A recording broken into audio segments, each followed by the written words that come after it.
Muy buenos días, vamos a comenzar con lo que es la desecación y liofilización para la cátedra de farmacotecnia, a cargo del docente Dagoberto Cáceres Paja, y los integrantes para este trabajo somos Zapasa Kerka Lucía, Nina Cayata Fabiola, Paredes Caguazas Rubí Dayana y Vargas Quispe Salomón.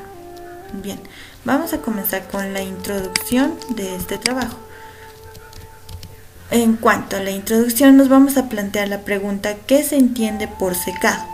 Bien, se entiende por secado o desecación la separación del líquido contenido en gas, líquido o sólido.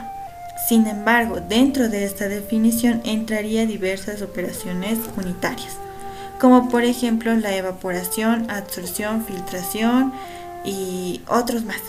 En cuanto a la definición, suele definirse la desecación como aquella operación unitaria en la cual por aporte de calor se retira la humedad contenida en materiales sólidos o casi sólidos. El secado difiere de la evaporación en los aspectos más esenciales, que son los aparatos, los métodos y los productos. Bien, en la desecación el líquido es arrastrado por el aire en forma de vapor a temperatura generalmente inferior a la de ebullición. Además, mientras en la evaporación se elimina importantes cantidades de líquido volátil y el producto final, aunque concentrado, sigue siendo una disolución. En el caso del secado, el producto sólido solo contiene una pequeña porción de líquido volátil que es eliminado, sino totalmente si en su mayor parte. El secado es pues una operación importante, cabe recalcar, en la industria farmacéutica. Bien, también tenemos teorías del secado. Bueno, la desecación consiste en la transferencia de vapor desde el sólido húmedo al gas que rodea. Normalmente contiene una cierta humedad y de aquí se deduce que la desecación dependerá del estado de humedad de la atmósfera y del cuerpo en cuestión. Bueno, todo ello lleva al estudio del estado de humedad y el comportamiento de las sustancias frente al agua. Higrometría o psicometría. ¿Qué es la higrometría? Puede definirse como el estudio de la relación entre los balances de materia y energía en mezclas de vapor de agua y aire. Métodos de medida de la humedad. Tenemos el método gravimétrico. El método gravimétrico es el método más preciso para medir la humedad. En él, una cantidad conocida de aire se hace pasar a través de una cantidad conocida de un producto químico absorbente de humedad, como por ejemplo el pentatóxido de fósforo. Seguidamente se procede a medir el incremento de peso de la sustancia química. Este método es preciso, aunque es laborioso y lento. Si bien no requiere las tablas o cartas, esto nos dice que es un poco más moroso el realizar. Bien, tenemos método de la temperatura de humedad y la temperatura seca. Bueno, estas son conocidas ambas temperaturas y se fija en el punto de estado en la carta psicométrica. La temperatura húmeda se mide mediante un termómetro recubierto por una funda porosa, siempre humedecida por agua, la cual se evapora continuamente. El termómetro húmedo debe exponerse a una adecuada corriente de aire, conseguida normalmente mediante un ventilador, con objeto de que la transferencia de calor por conducción y convección supere cualquier transferencia por radiación y que las condiciones en las que se encuentre este gas no se modifiquen por la evaporación de agua de la funda porosa. Bien, también tenemos el método del punto de rocío. En este método, una superficie metálica pulida provista de un termómetro, normalmente del tipo termopar, se enfría por aspiración de aire a través de éter. situado debajo de la superficie metálica. Se registra la temperatura a la cual se empieza a formar la niebla y la temperatura a la cual desaparece. Tras calentar la medida de ambas temperaturas, se considera esto el punto de rocío. Bien, también tenemos otro que es la medida mediante el higrómetro. Este instrumento utiliza ciertos materiales cuyas propiedades cambian en contacto con el aire a diferentes humedades relativas. El higrómetro mecánico utiliza materiales como pelo, fibra de madera o plástico, las cuales se expanden o contraen según los cambios de humedad. En los higrómetros eléctricos se utiliza el cambio de la resistencia eléctrica de materiales que absorben la humedad. Bien, también es necesario conocer una serie de conceptos. Estos conceptos, mientras que el estado de una masa de aire seco queda definido por la presión y la temperatura, el aire húmedo, al contener vapor de agua, debe indicar por concentraciones de este. Se introduce así el concepto de humedad, que puede tener distintos significados. El primero, humedad o humedad absoluta. ¿Qué es? Es la cantidad de vapor de agua en una unidad de masa de gas seco a unas condiciones determinadas, o la relación entre el peso de vapor de agua y el de aire contenido en una masa de aire húmedo. También tenemos la humedad molar, que se lo puede escribir como YM o YM. Es la misma relación aplicada a los números de moles, nos indica. Bien, tenemos una ecuación para indicar esta cantidad, donde NB, que vemos aquí, es el número de moles de vapor de agua, y Ng, que está aquí abajo como el denominador, es el número de moles de gas, y eso es igual a Pb, que es la presión parcial de vapor de agua, y tenemos Pg, que es la presión correspondiente al gas, que nos da igual a esta ecuación. Bien, también tenemos la humedad de saturación, que es la humedad del aire cuando se encuentra saturado, es decir, cuando contiene la máxima cantidad posible de vapor de agua. Esta máxima cantidad de vapor de agua es la que se obtendrá al tener el gas en contacto con agua pura o una temperatura determinada. También tenemos la humedad relativa. ¿Qué es? Esto es la relación entre las presiones parciales actuales y de saturación, y puesto que a temperatura constante, estas son proporcionales a los respectivos números de moles.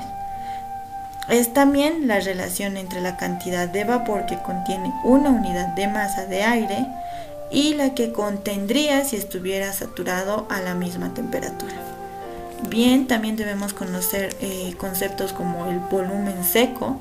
El volumen seco es el volumen ocupado por la unidad de masa de gas seco a presión y temperaturas determinadas. Así también tenemos el volumen específico o volumen húmedo.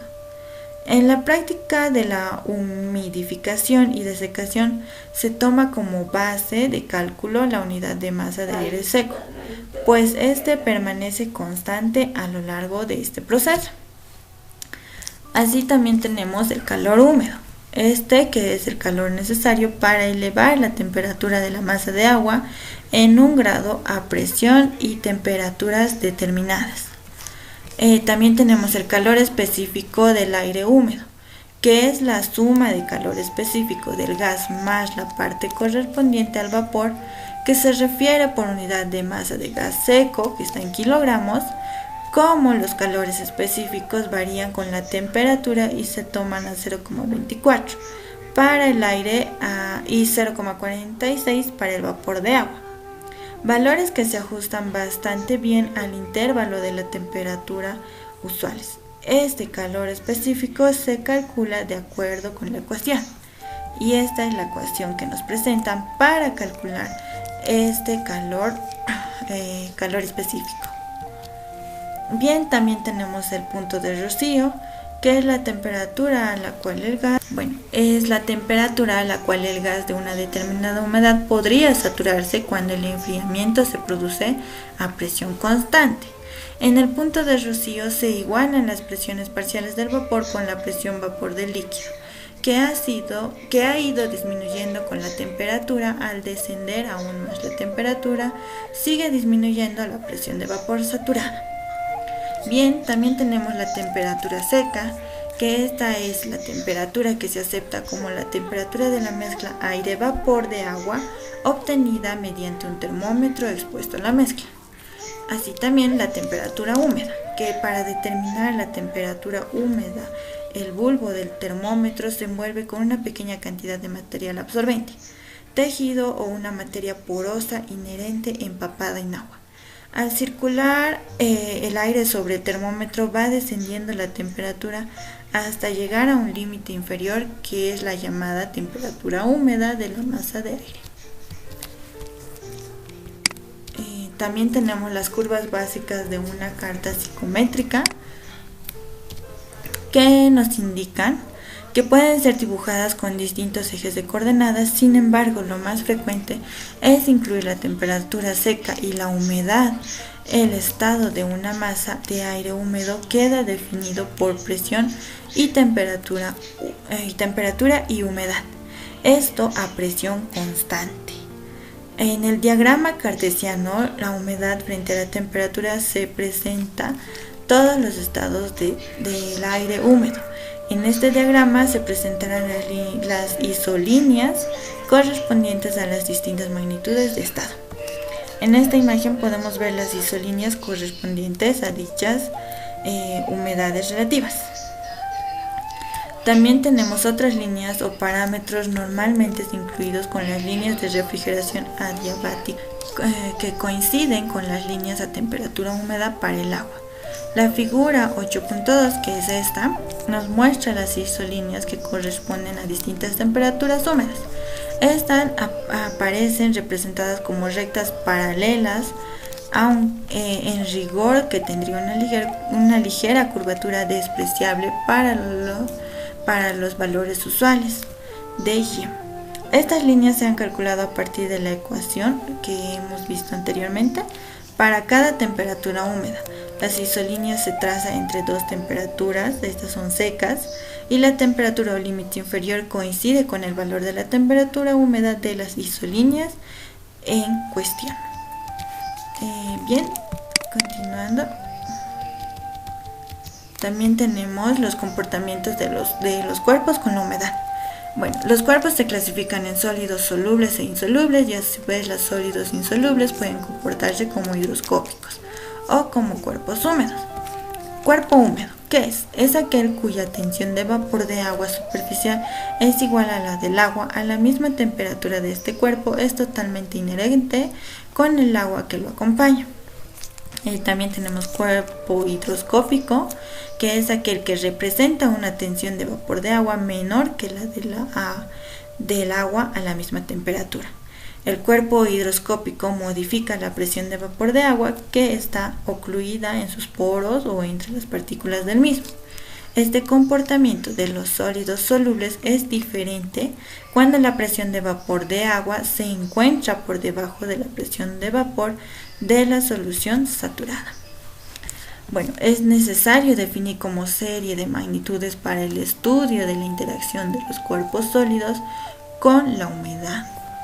Como podemos observar, tenemos la humedad del sólido, humedad de equilibrio y humedad libre. Humedad del sólido es el peso de agua incorporado en la unidad de masa del sólido seco, y la unidad de masa seca se toma como referencia al mantenerse constante durante todo este proceso. La humedad de equilibrio es la humedad que se alcanza cuando un cuerpo hidroscópico en contacto con el aire en condiciones determinadas iguala a su presión de vapor de agua en el sólido con la presión parcial del vapor de agua en el aire. También tenemos la humedad libre, que es la humedad que puede perder el sólido después de un contacto suficientemente prolongado con el aire por humedad relativa constante. La humedad ligada es la humedad mínima del sólido para que deje de comportarse como higroscópico y se puede definir como la humedad mínima de equilibrio con el aire saturado. Tenemos la humedad desligada o no ligada, que es la diferencia entre la humedad total de un cuerpo húmedo y la humedad ligada. También se puede definir como la humedad libre en contacto con el aire saturado. La cantidad de agua presente no está afectada por la presencia del sólido y las leyes de su evaporación no muestran grandes diferencias con respecto a las del líquido aislado. Bien, eso sería todo con la primera parte. Gracias.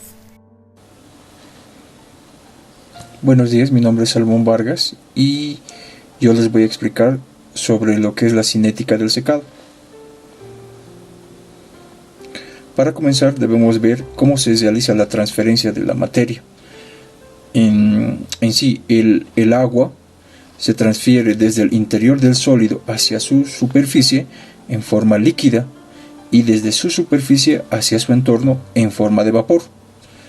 Esto lo realiza de manera simultánea. ¿Cómo lo realiza desde el interior del cuerpo?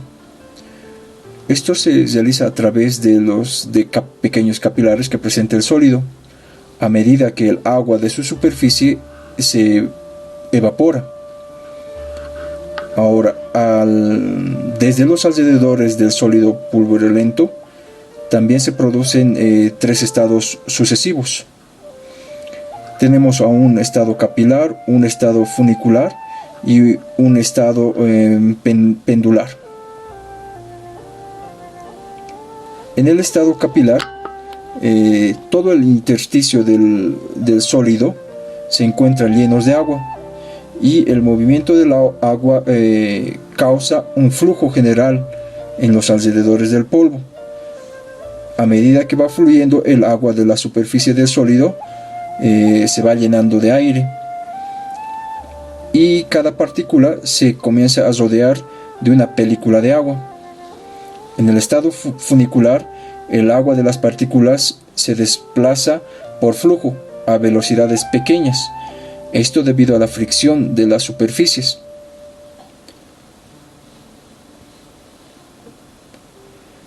En un estado pendular, el flujo de agua se da por evaporación seguida de difusión, debido a que el agua se encuentra formando anillos entre los puntos de contacto, como aquí podemos observar. Tenemos al estado capilar, luego al estado funicular y al estado pendular. Otro punto importante a tratar es la transferencia de calor. Esta transferencia de calor se puede dar a través de tres vías: mediante la conducción, mediante la convección y lo que es la radiación. Mediante la conducción, el calor se transmite por vibraciones atómicas o moleculares de una parte del cuerpo a otra parte del mismo cuerpo, como acá podemos observar.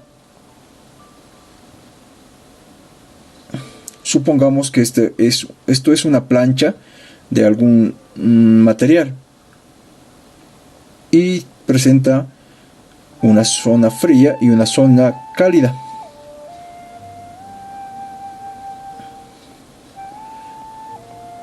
Tenemos en este punto la zona cálida, caliente, representada por los círculos de color rojo, y una zona fría representada por los círculos de color azul.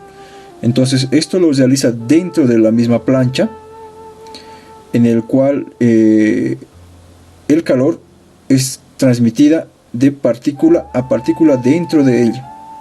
Entonces el calor va a fluir desde una zona cálida hacia una zona caliente.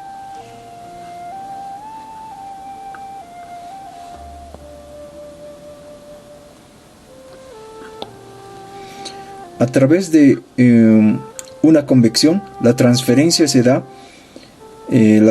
de calor se da por una mezcla entre una zona caliente y otra zona fría. Esto a través de dos vías, una que es la convección natural y otra es la convección forzada. En la convección natural el movimiento se da por un gradiente de densidad debido a la temperatura y a la gravedad. Y en la convección forzada el movimiento se da por aplicación de fuerzas mecánicas. En otras palabras, las partículas dentro de un fluido, igual que en el anterior caso, se dará una zona caliente y una zona fría. Supongamos que tenemos un recipiente en el cual tenemos unas partículas que estarán algo dispersas, unas partículas calientes y unas partículas frías.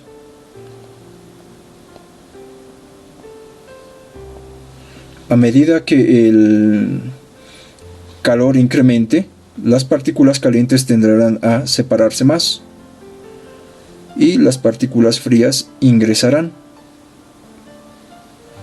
Esto por efecto de la temperatura y de la gravedad. También la otra forma es si realizamos una agitación. Al agitar podemos hacer que las partículas de la zona fría y las partículas de la zona caliente de un fluido se combinen, llegándose a una temperatura de equilibrio.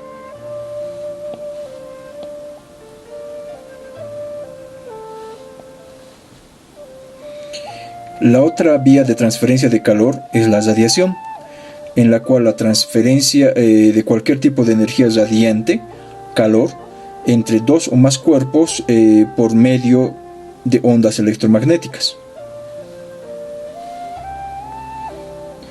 A continuación veremos lo que son los periodos de secado. Los periodos de secado se trata de establecer un tiempo óptimo en base a ensayos de velocidad del secado del material. Esto se conoce como ensayos de secado en condiciones de velocidad, de corriente de aire y de temperatura, humedad y de presión atmosférica controladas.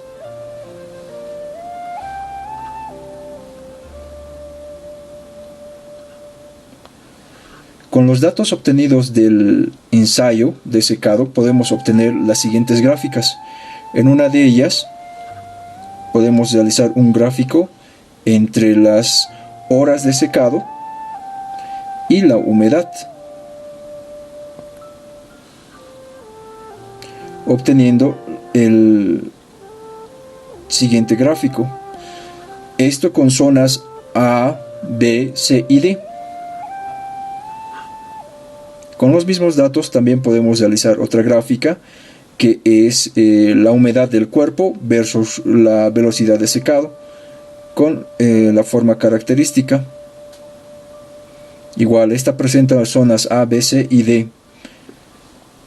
En estos dos gráficos podemos observar que cada tramo es dependiente de las características del material a secar, pero existen dos fases que siempre estarán presentes y dependerán de la duración del ensayo. El tramo AB o periodo de velocidad de secado constante. Esto lo podemos observar en esta zona, en el cual se da una velocidad de secado constante, y el tramo BD o periodo de velocidad de secado decreciente, que lo podemos observar en esta gráfica. Continuando, veremos lo que son los mecanismos del secado. Existen factores que determinan la velocidad del secado. Por ejemplo, tenemos las condiciones de presión, temperatura y humedad iniciales determinan la velocidad del secado, ya que estos parámetros determinan la cantidad de agua sobre la superficie del sólido, el cual se evaporará al aire que lo rodea. Para su estudio se ha desarrollado una ecuación que es la ecuación de difusión de vapor a través de una capa de líquido hacia un gas, que la tenemos acá, en la cual W es la masa de vapor evaporada, K es el coeficiente de transferencia de masa, este es función de la velocidad del aire, A es la superficie del material, P sub S es la presión de vapor de agua en la superficie del material y P sub A es la presión parcial de vapor de agua en el aire circundante. La velocidad de secado es la misma para todos los materiales hasta que no haya agua suficiente en la superficie del material para saturar el aire en contacto. A medida que el proceso de secado continúa, el proceso por el cual el agua interior alcanza la superficie adquiere una mayor importancia. Esto debemos recordar que es el estado capilar. El periodo de velocidad decreciente del secado ocurre cuando la humedad del sólido alcanza la humedad crítica. La humedad crítica es cuando la humedad a la que se produce un cambio en la cinética del secado. La cantidad de agua se difunde desde el interior del sólido es menor a la cantidad de agua que se evapora desde la superficie, originando zonas secas en la superficie del material. Tenemos la humedad crítica. Esta humedad crítica incrementa con la temperatura y humedad del aire y disminuye con el espesor de la capa del material que se somete al secado. Continuando, veremos los tipos de secadero. Antes de escoger un tipo de secadero, el analista debe realizarse 3 preguntas fundamentales, las cuales son: ¿qué tipo de muestra tenemos? Si son sólidos granulares o sólidos laminares, si son de consistencia pastosa o semilíquida, y los efectos que tiene la agitación sobre nuestra muestra, es decir, que si nos interesa que se mantengan en su estado inicial o no afecta al que se pulverice. De acuerdo a estas características que se hayan analizado, podemos ver que tenemos diferentes tipos de secaderos, dentro de las cuales tenemos secaderos de lecho estático, secaderos de lecho en movimiento, secaderos de lecho fluido y los secaderos neumáticos. Los secaderos de lecho estático, en ellos existe un movimiento del conjunto de la muestra, con lo que solo las partículas que se encuentran en la superficie están expuestas directamente a la fuente de calor. Es decir, supongamos que tenemos un recipiente y tenemos nuestras muestras.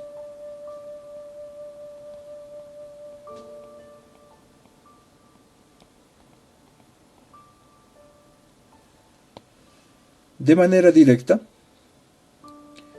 estarán sometidas nuestras partículas de la superficie, es decir, estas partículas estarán expuestas a lo que es nuestra fuente de calor, el aire caliente. Eso es lo que pasa en los secaderos de lecho estático, generando zonas frías.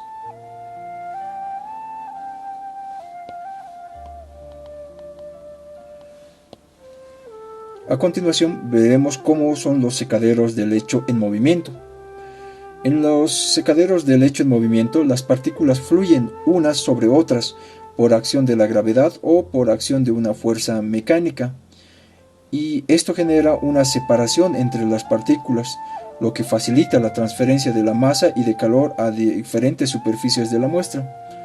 Supongamos que tenemos una muestra de esta forma,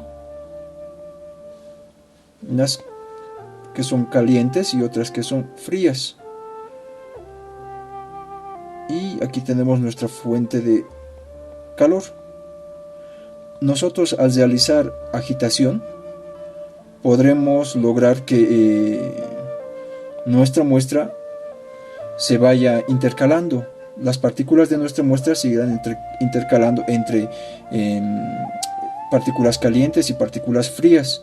Además, esto genera pequeños espacios por donde podrían atravesar el aire caliente, teniendo una ventaja sobre los secaderos de lecho estático.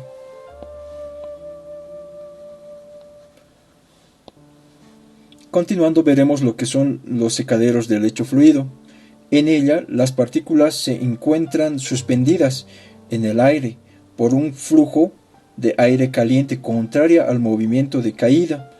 La transferencia de masa y calor a diferentes superficies es mejor que en las anteriores, como veremos a continuación.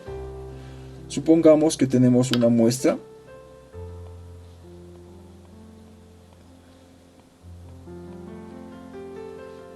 dentro de un recipiente.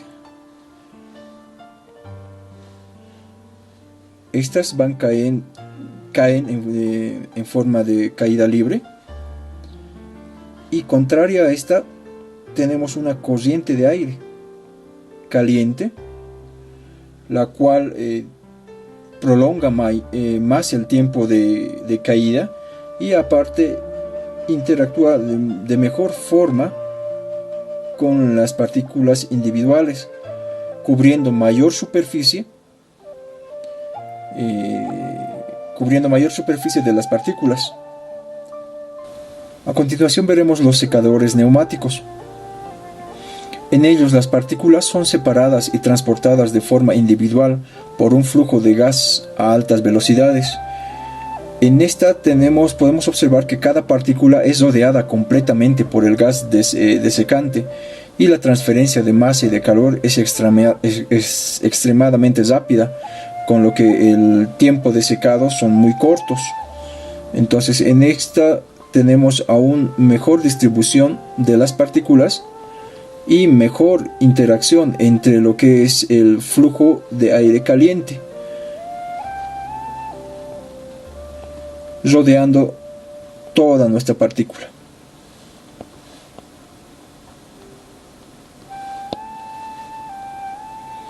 Y también otro punto de vista muy importante es el de considerar de acuerdo a la forma de transferencia del calor. Esto nos va a ayudar a seleccionar la teoría correcta a aplicar a nuestra muestra durante el análisis de la operación de secado.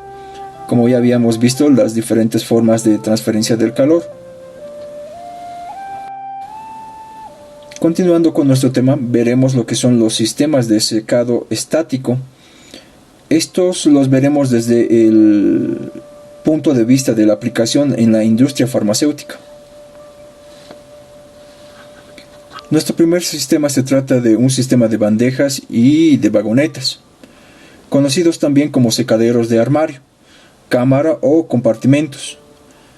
Esto se lo utiliza para cuando necesitamos realizar un procedimiento en lotes. Comencemos con lo que es un sistema en bandejas.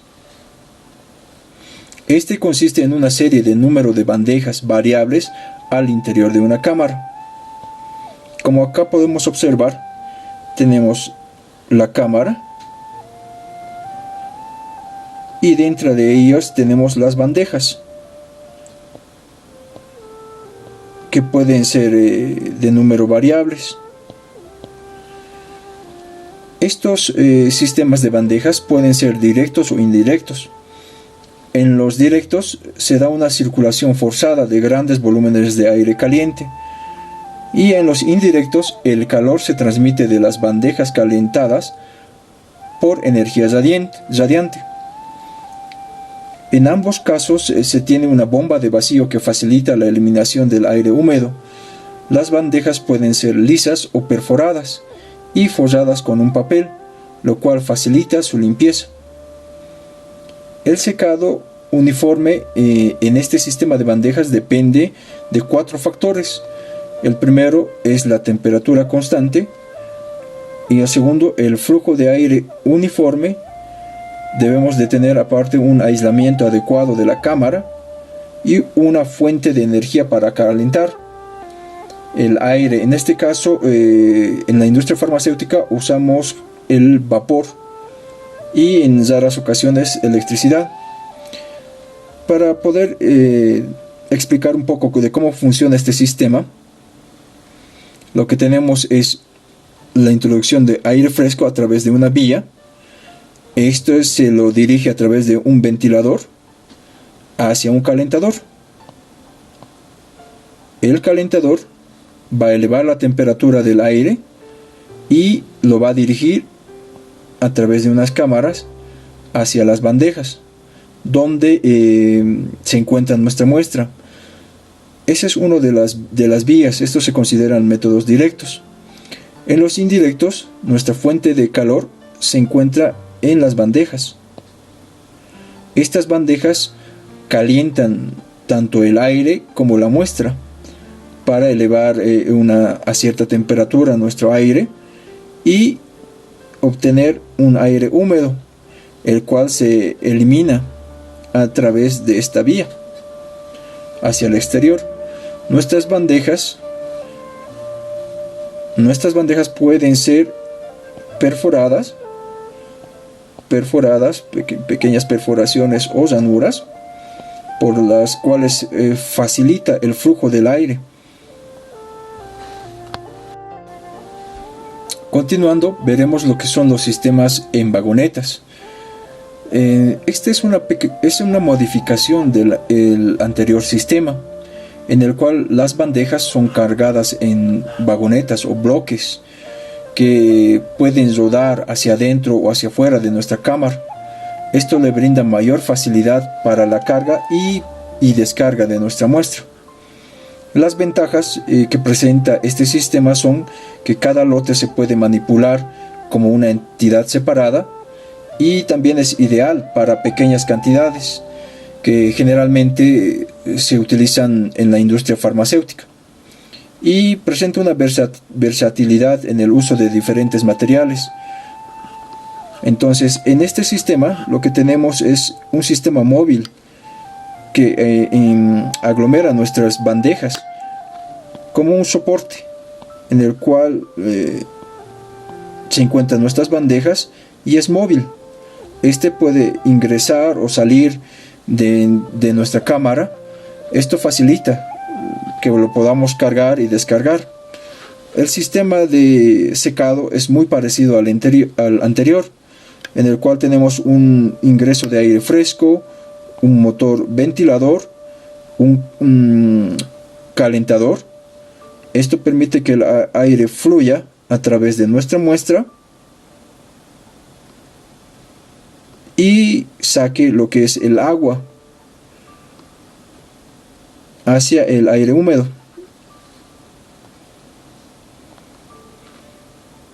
A continuación veremos lo que son los secaderos de túnel y bandejas sin fin. Para comenzar, veamos cómo son los secaderos de túnel.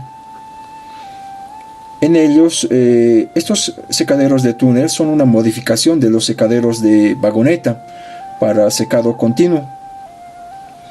Es un proceso semicontinuo que consiste en un tren de vagonetas, las cuales se cargan en un extremo, luego se dirigen hacia la cámara, donde permanecen un tiempo adecuado para el secado de nuestra muestra.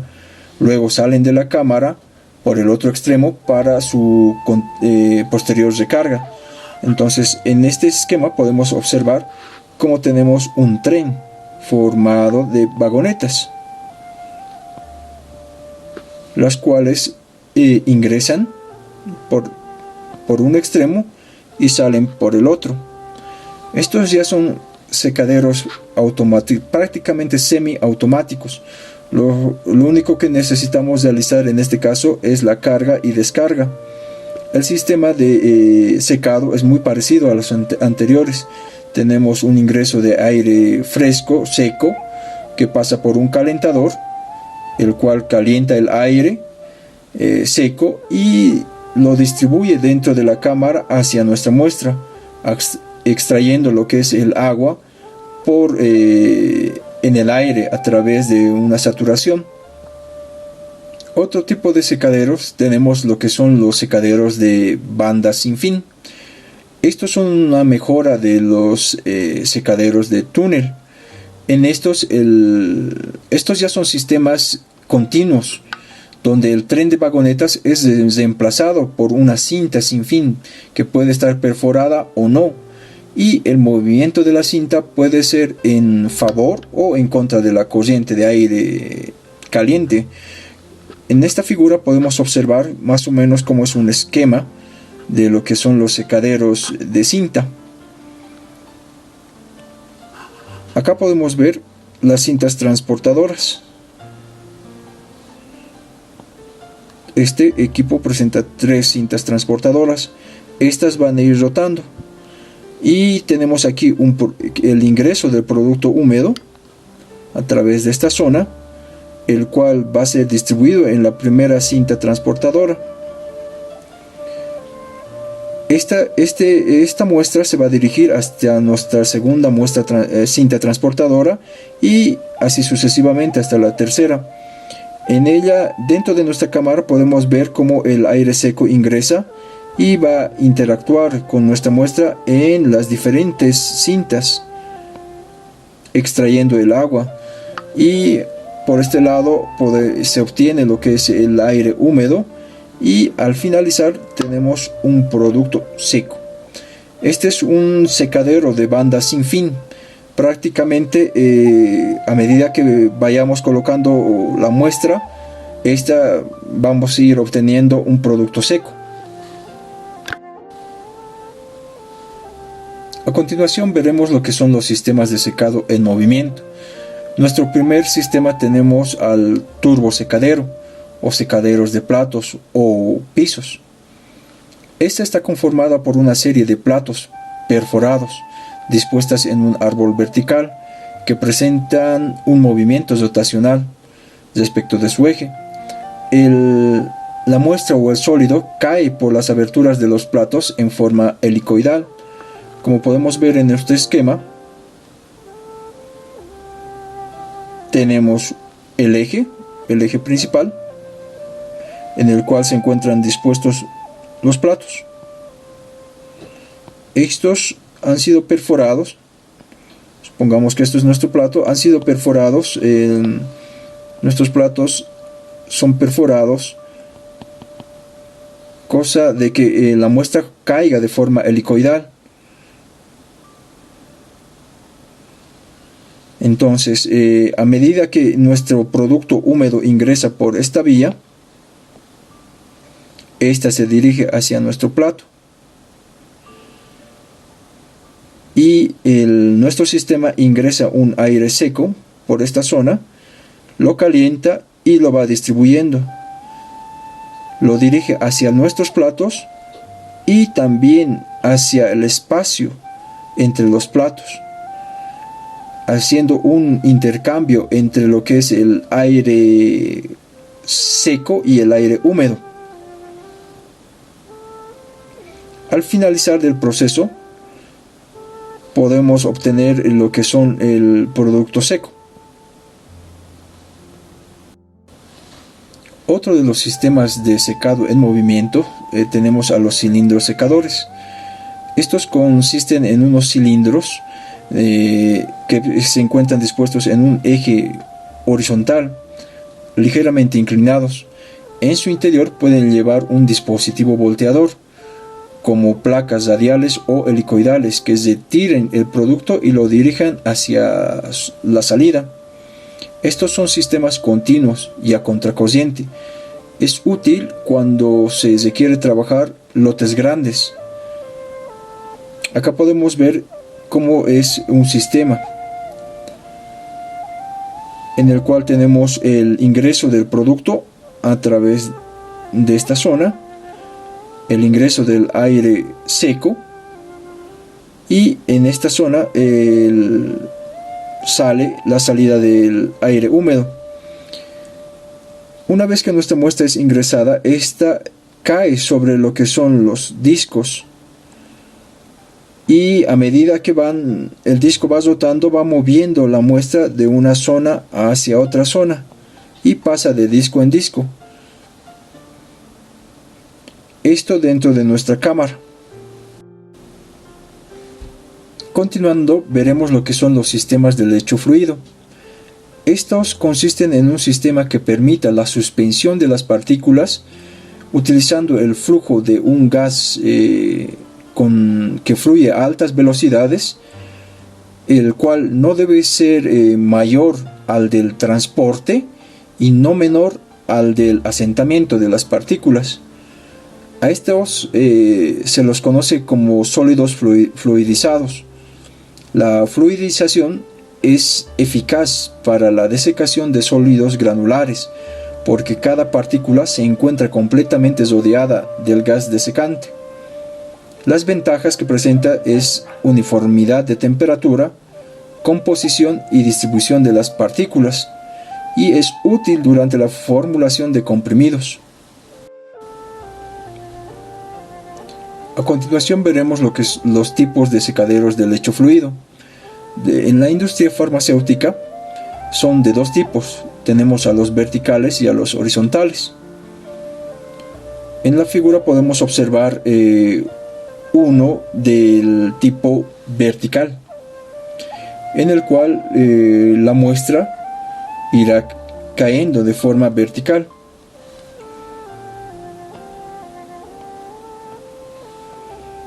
Estos son útiles en procesos de desecación, granulación y recubrimiento. El calor es transmitido al producto por convección. No existen zonas calientes y los tiempos de secado son cortos y permiten el uso de temperaturas más altas.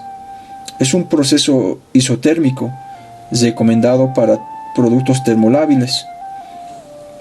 En este sistema lo que tenemos es que las partículas irán cayendo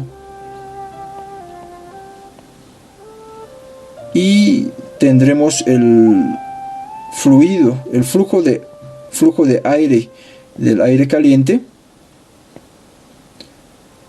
en sentido contrario al de la caída. Esto hace que las partículas se separen y que tengamos mayor área de contacto individual.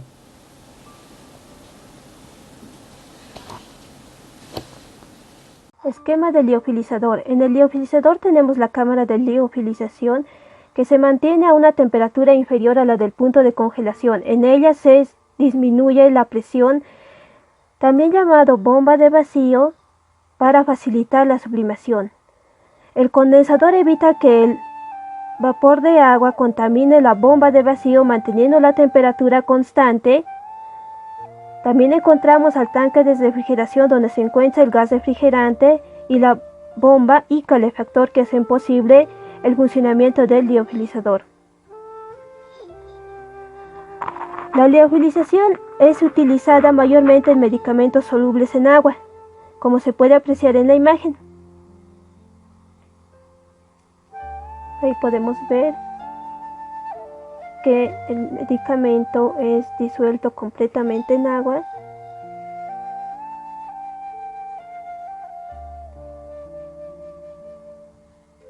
Etapas de la liofilización. La liofilización es realizada por las siguientes etapas: preparación del material, congelación, desecación primaria, desecación secundaria y acondicionamiento final. La preparación del material. El material es dispuesto en bandejas y el tipo de bandeja depende del tipo de material con el que se esté trabajando. Si este es a granel, las bandejas deben ser planas de acero inoxidable de fondo plano y laterales altos. Esto para lograr la distribución uniforme del producto. En dosis unitarias, las bandejas van de acuerdo con la capacidad de condensación del equipo y el tiempo de duración de la liofilización. Como en el ejemplo podemos ver a los viales, los cuales son llenados y son transportados hasta la bomba de vacío o cámara de liofilizador.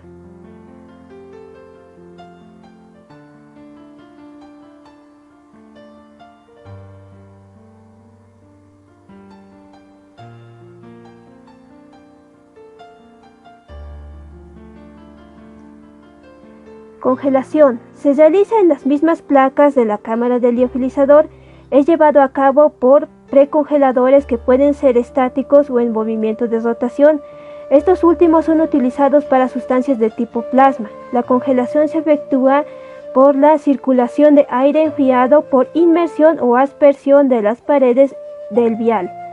Los tiempos de congelación dependen de la cantidad del producto, su naturaleza, concentración y el sistema de transferencia de frío hacia el producto. Como acá podemos ver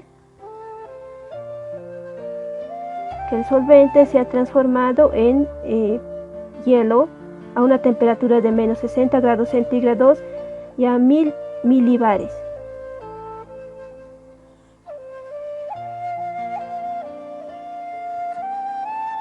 Desecación primaria. Esta etapa el solvente en forma de hielo es sublimado bajo presión reducida.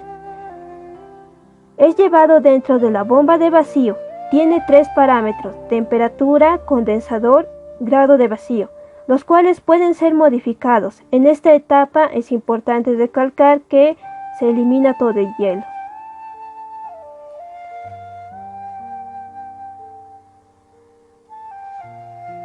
Desecación secundaria. Se produce por acercamiento de las placas calefactoras e elimina las últimas trazas de vapor de agua. Cabe recalcar que es agua no ligada a la partícula. También se realiza en la bomba de vacío y es llevada con gas neutro y seco en un medio estéril. Ahí podemos ver que la temperatura ha aumentado de 5 a 20 grados centígrados a una temperatura a una presión de 0.03 milibar.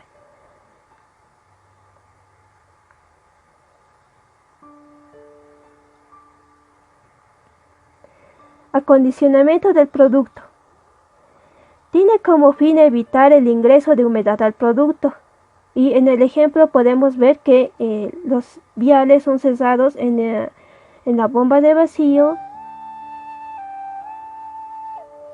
los cuales impiden toda contaminación o que la humedad entre al producto.